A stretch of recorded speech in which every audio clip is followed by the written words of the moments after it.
You know this story, the labyrinth, the thread, the monster in the dark.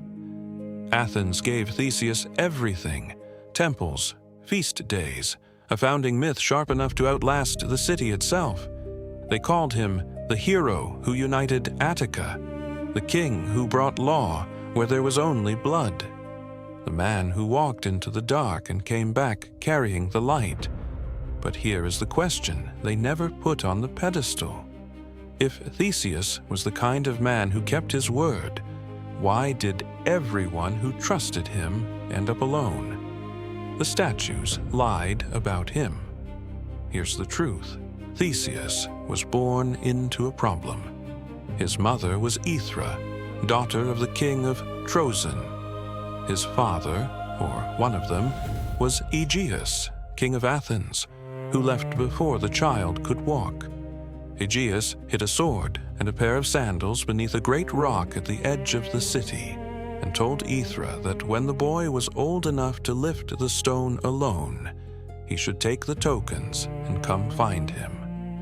That is the inheritance Theseus received: a buried sword, an absent father, and a test that had to be passed before the relationship could even begin. He lifted the stone. He took the road to Athens, the coastal road, the hard road, the one no sane traveler used. And on the way, he dismantled 6 of the most notorious killers on the peninsula: Periphetes and his bronze club, Sinis, who bent pine trees down to earth and used them to tear travelers apart, Siren, who made men wash his feet at a cliff top and then kicked them off into the sea. He met each of them, and he killed them in the same manner they had killed others: a precise, deliberate symmetry that the sources preserve, and Athens turned into legend. By the time he reached the city gates, he had already become the story they would tell about him. Aegeus received him, eventually recognized him, and Athens began to understand what kind of man had arrived. But Minos of Crete held an older claim over the city, a tribute paid in flesh. 7 young men and 7 young women, sent every cycle to Crete, fed to the labyrinth and whatever lived inside it. The tribute was running. The ship was being loaded. Theseus looked at the black sail hanging from the mast, the color of a ship carrying the condemned, and volunteered to go as one of the 14.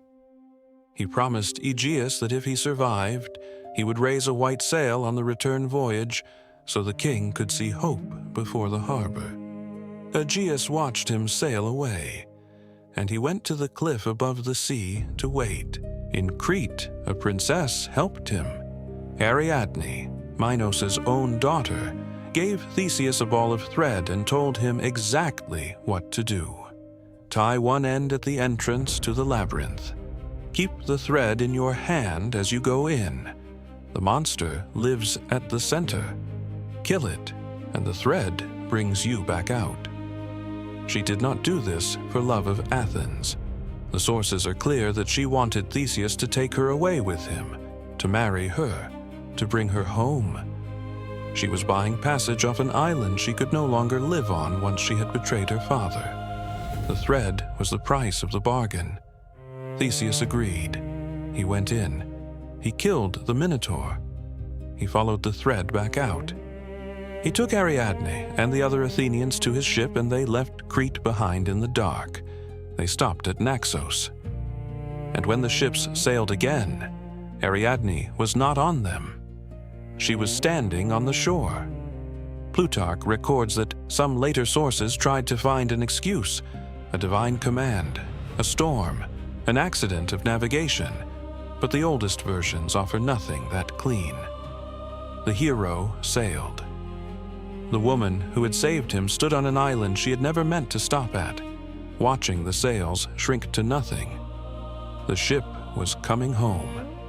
Aegeus was on the cliff above the harbor, watching the horizon the way he had watched it every day of the voyage. And here is the question the marble never answers. the one this episode is going to make you sit with. Did Theseus simply forget the white sail?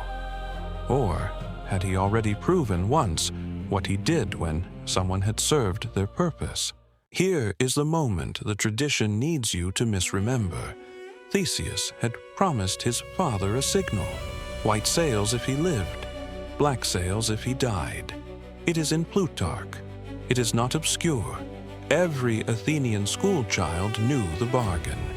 And when the ship came home, the sails were black. Athens built a story around that fact immediately.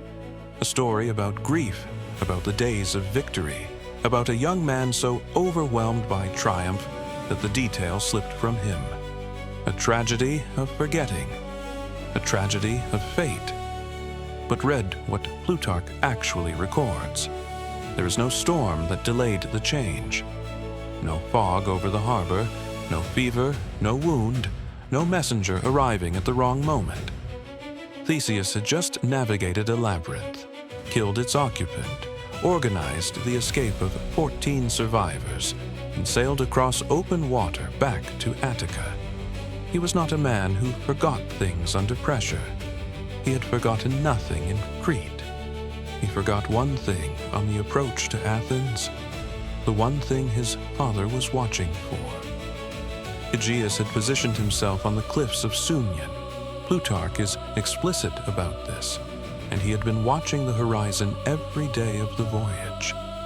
Not waiting inside the palace, not receiving reports, standing at the edge of the rock watching. He saw black sails.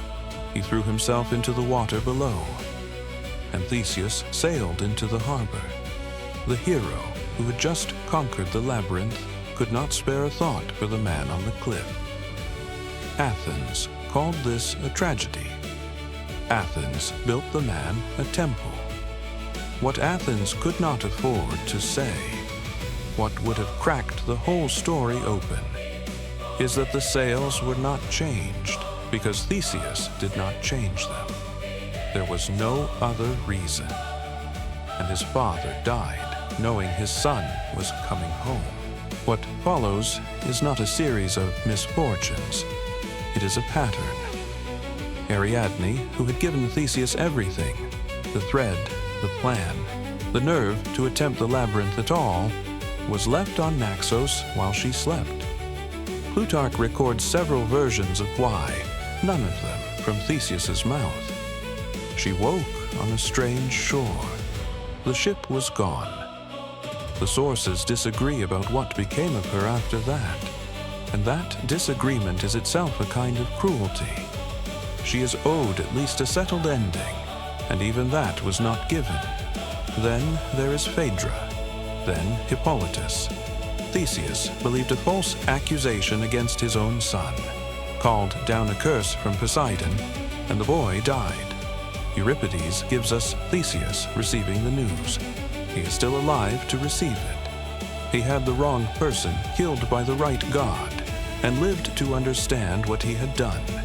And through all of it, through Naxos, through the harbor at Sunan, through the death of Hippolytus, Athens maintained the temple. Athens maintained the story. A hero's failures, if they are large enough and public enough, get reclassified as fate. His damage became the weather. His choices became the myth. So, what is the temple for? You asked that at the beginning, or we asked it for you, which is the same thing. A man who abandoned the woman who saved him, who did not change his sails, who cursed his own son to death on borrowed testimony. Athens built him a temple and called him the founder. Here is what the temple is for. The temple is not for Theseus. The temple is for the city that needed him to be what he wasn't. Every empire, every republic, every city-state that has ever told a founding story has needed its founder to be clean. Not good, clean. The crimes have to be reclassified as fate, the failures as tragedy, the omissions as the will of the gods. The temple is how a city looks at the man it chose and says, We were right to choose him. It is not worship, it is paperwork. You know this. You have seen the statues in your own cities, on your own coins, in your own textbooks. The figures they carve in marble are never the ones who paid the price. They are the ones who made others pay it. Next time, the strongest man who ever lived, and the 12 labors everyone remembers, set as penance for something the statues are very careful not to name. The statues lied. They always have.